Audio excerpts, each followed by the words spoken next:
Hai, kita jumpa lagi pada sesi yang kedua bincang-bincang santai kita dengan Bung Sudirman El Batami yang menurut saya sangat menarik menampilkan cara-cara lomba puisi, baca puisi yang agak berbeda dengan yang pernah ada walaupun di daerah ini, walaupun secara nasional sudah selalu dilakukan orang. Itu sekedar lomba video baca puisi. Bung Sudirman, apapun nama yang Anda kerjakan ini kan tidak terlepas dari diri Anda sendiri. Anda ini tentu saja sangat menyukai puisi. Anda menulis puisi. Nah, coba cerita latar belakang, katakanlah kepenyairan, kesukaan Anda kepada puisi, kapan Anda tercebur ke dalam dunia puisi ini, apa saja yang sudah Anda hasilkan, berapa banyak puisi Anda tulis, berapa buku yang pernah Anda terbitkan, dan di mana saja Anda pernah membaca puisi dan lain. Ya, cerita ringkas tentang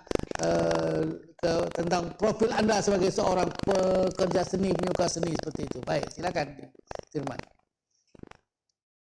Kalau untuk dunia puisi, saya di waktu masih sekolah saya mengelola majalah dinding. Majalah dinding, oke. Hampir setiap hari memang ada nulis puisi, kadang ngeritik kepala sekolah gitu. Kemudian ya itulah, kalau jadi memang saya suka puisi itu atau suka juga membaca, menulis itu sejak sekolah.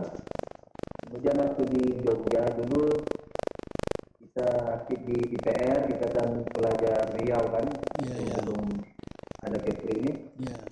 Saya waktu itu mengurus majalah. Majalahnya majalah Cak Kuning namanya. Tapi ya sempat terbit satu kali lah selama kepengurusan saya. Di situ tulisan-tulisan mahasiswa Riau masuk situ, termasuk ada berita buku lainnya. Layaknya majalah mahasiswa. Kemudian kan saya dulu yang inspirasi saya kalau untuk penyairan mungkin ya, di antaranya itu ya MH Ibn Najib. Saya suka baca tulisan-tulisannya sejak 93 tahun 92. Itu yang menginspirasi saya untuk ya kadang-kadang yang sifatnya kritik juga. Kemudian ada Bang Izar, itu diantara inspirasi saya juga.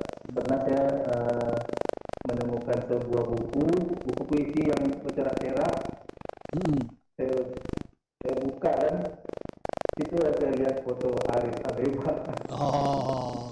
Itu penyair itu ya 1000 puisi itu. Ya itu buku Arif Abeba tercerak-cerak di mana itu? Di Tanjung waktu itu. Itu saya sempat baca juga, dan macam-macam juga yang nilai-nilai, dan itu juga mempengaruhi saya. Di antara inspirasi lah. Satu juga Pak Hardi Wood yang juga penyair kan. Kemudian berkenalan dengan yang lainnya, terutama juga Samson Ramapasir. Jadi saya sebelum ini aktif di berbagai ormas Islam, mantan ustaz lah gitu. Jadi aktif di kepenyairan ini atau panggung puisi ini sejak 2013. 2013 itu saya kebetulan waktu itu mengelola kafe di Batam Center, namanya Kafe Harmoni. Ya, berkolaborasi lah dengan Samson Ramapasir. Kami membuat panggung puisi yang temanya itu harmoni bersama Samson. Itu pertama aktivitas panggung itu kami lakukan. Itu selama 2013-2014.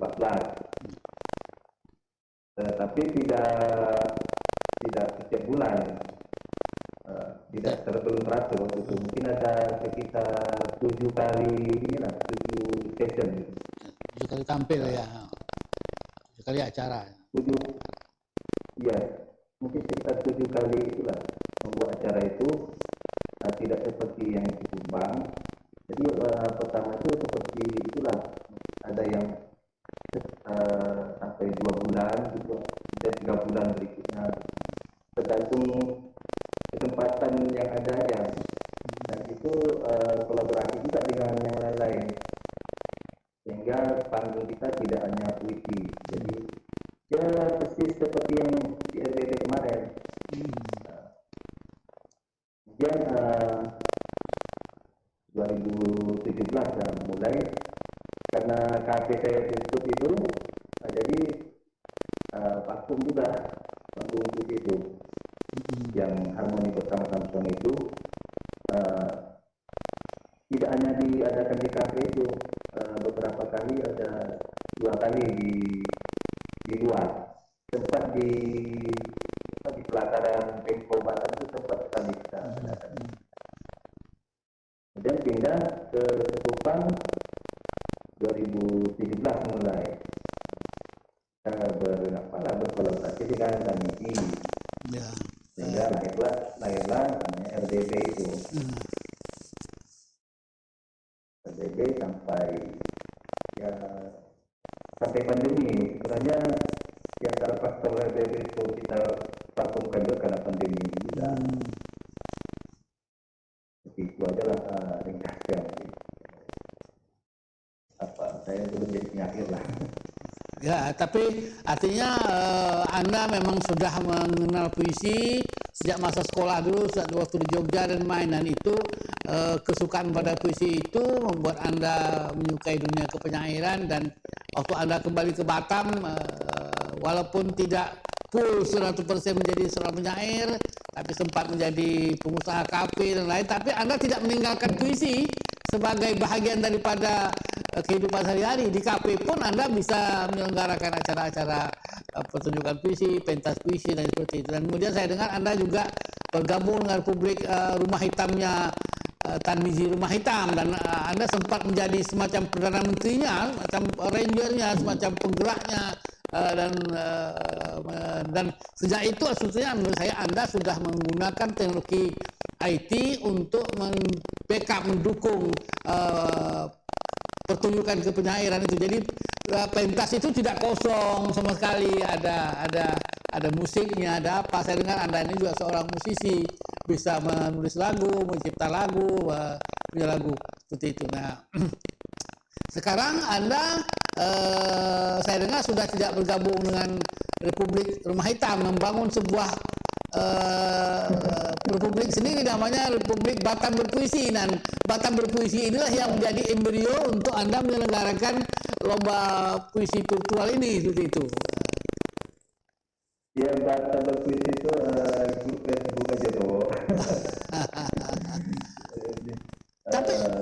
Tapi itu menarik, menurut saya itu menarik. Artinya Anda sadar sebagai seorang penyair, sebagai seorang seniman, sadar bahwa kita tak bisa menghindar dari teknologi IT ini untuk mengembangkan kepenyairan, mengembangkan kesenian. Kalau kita tetap bertahan pada teknologi pentas, pertunjukan langsung ke publik seperti itu, kita tidak mencapai audiens.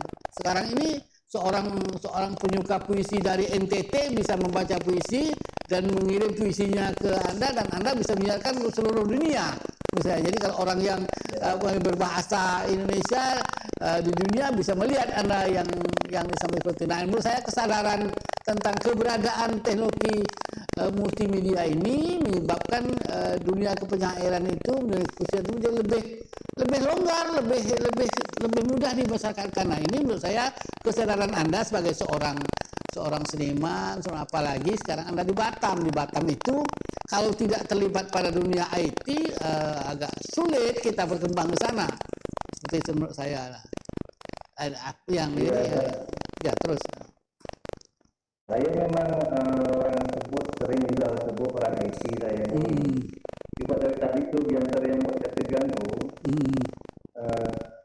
Saya Zoom ini baru sekali juga Zoom.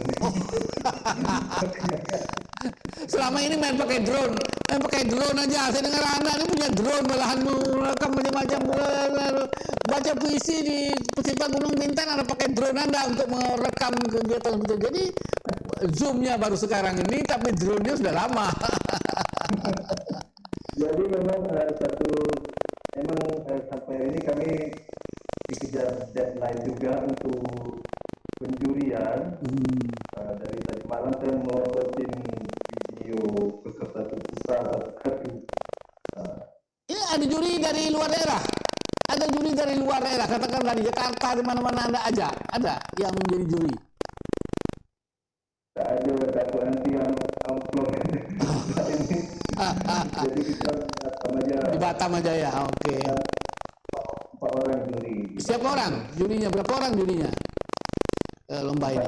4 orang. Siapa tuh makhluknya? Samson ikut. Samson Rabatin, Jadi Chandra, JV Chandra, ya. RD Pascal, Rahmanida. Oh. Jadi hari ini mungkin sudah selesai lah. Hari final ya, apa nih? Sudah dapat ini. Nanti untuk kategori anak-anak sama umum ada juara 1, 2, 3. Untuk penyair kami tidak sebut juara 1 dan 3. Kami sebut aja nanti 3 penyair Pilihan ya, oke. Berarti hebat semua lah, Cina. Ya, amplopnya itu kamu aja. Karena memang kita untuk event yang sekarang ini penyair kita memberi ruang untuk merangsang masyarakat. Makanya di awal-awal itu kami sebutkan ada aturan tiketan. Kalau ada peserta yang teridentifikasi sebagai penyair akan kami jadikan peserta kehormatan. Artinya dia sudah dianggap ikut lomba. Karena kami sebagai panitia takut masyarakat suka sedar, ini orang hebat semua nih baca, jadi ikut gitu. Kalau ada penyair langsung kita asik kasih tempat terhormat lah. Ya, ada klasifikasi lah, ada yang penyairnya, ada yang bukan penyairnya, ada penyuka puisi, ada anak-anak, tapi kadang-kadang anak-anak yang baca puisi lebih hebat daripada penyair itu sendiri. Ada anak balita 2 orang.